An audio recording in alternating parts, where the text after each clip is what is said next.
Allah selalu setiap malam mengirim para malaikat-malaikat. Bahkan di antara malaikatnya nanan malaikat Rayyahin, malaikat yang tugasnya mengelilingi dunia ini.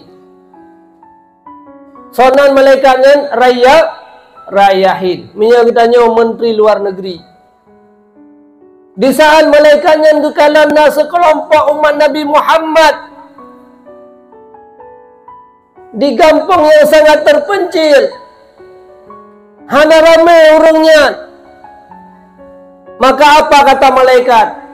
Ya malaikati, guhai ubena malaikat-malaikat yang lain, halumma, hadirlah ke sini, ke sebuah pesantren di mana ada sekelompok umat Nabi Muhammad inan mereka sedang berkumpul-kumpul untuk mendengarkan agama-agama Allah Subhanahu wa taala.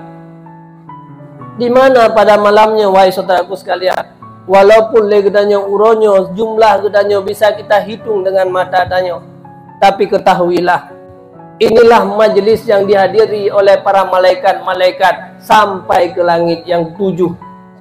Bahkan Allah bertanya, hai malaikat lun, la entat go kata-kata malamnya, apa yang sedang terjadi terhadap mereka, apa yang dilakukan oleh mereka, apa yang diinginkan oleh mereka.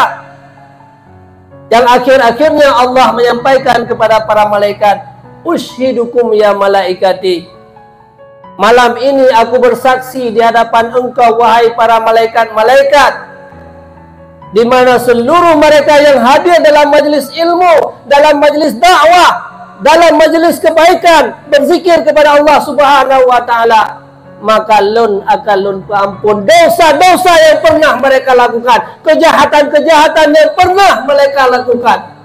Maka malamnya lun akan lun ampunkan mereka. Nama kita satu persatu disebutkan oleh Allah Subhanahu wa taala. Itulah harapan danyomi dan ayah-ayah sekalian. Hadir gedanyo uronyo keno, agar nama kita yang burokan-burokan hadang disebut oleh Allah.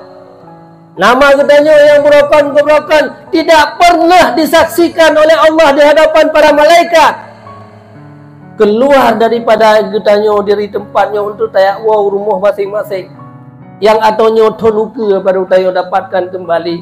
Tanyo termasuk orang-orang yang dibebaskan daripada dosa dan azab api neraka jahanam.